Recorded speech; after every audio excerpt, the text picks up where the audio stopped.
Former CEO of South African Airways, Sizakele Mzimela, took to the stand at the State Capture Commission of Inquiry today.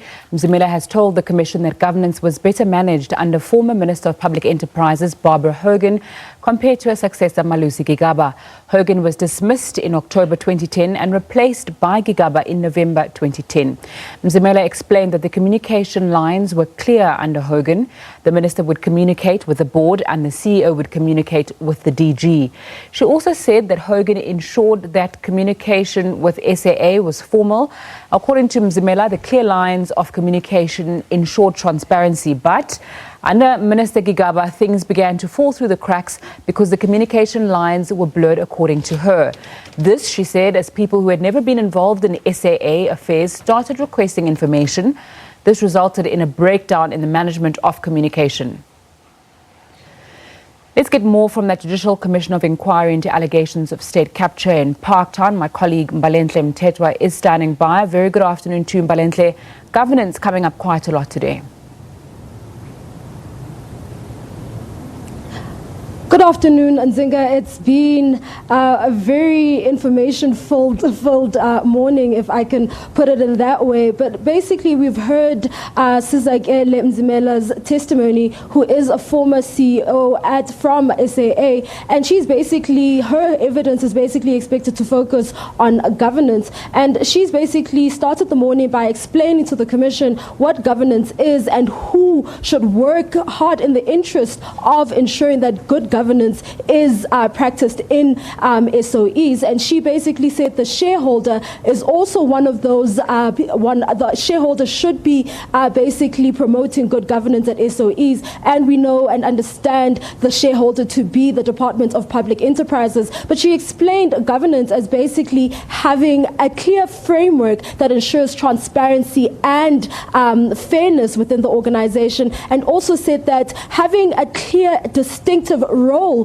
that should be played by the board is also part of this governance. And she went on to compare the two ministers, the two ministers of public enterprises, the one being Barbra Hogan and the other one being Malusi Gigaba. And she was comparing governance under the two ministers. And she's basically saying that the shareholder that was Barbra Hogan basically worked hard and worked towards ensuring good governance at the organization, in the sense that they knew who to communicate with, and information flowed quite freely between the shareholder and the SOE. Unfortunately, upon Gigaba's arrival, this then changed, in the sense that there were no clear lines of communication and that they were literally communicating with literally anyone. And she said there were people who had no business and had no reason to be requesting information relating to the SOE who were requesting the information, and as a result there was a breakdown in information management and the management of communication between the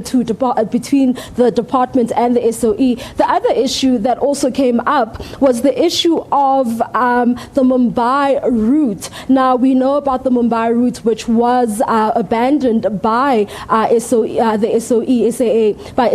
a couple of years ago.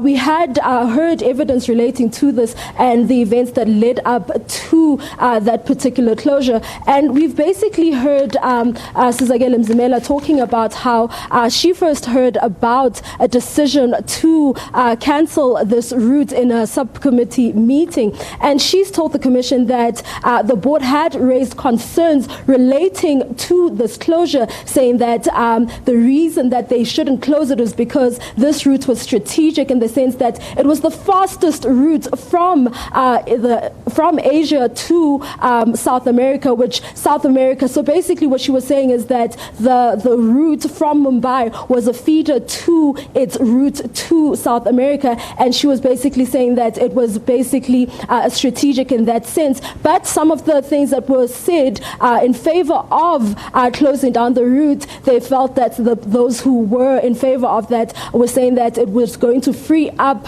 aircrafts for other routes, and that it was a loss-making route. But Sizakele's argument was that it was not one of the worst loss-making routes, and there was no reason for it to be closed down. But we later heard that this route was closed down in the interest of Jet Airways, which is a Gupta-linked company, and she's basically saying that, you know, they could have entered into a co-share agreement with Jet Airline without having to close down the route. However, Jet Airways did come to them and said that they had to close down and abandon the route before they could actually go into a co-share agreement. So that's the evidence we've heard this morning, and going forward we will be hearing more evidence relating to this Mumbai route closure.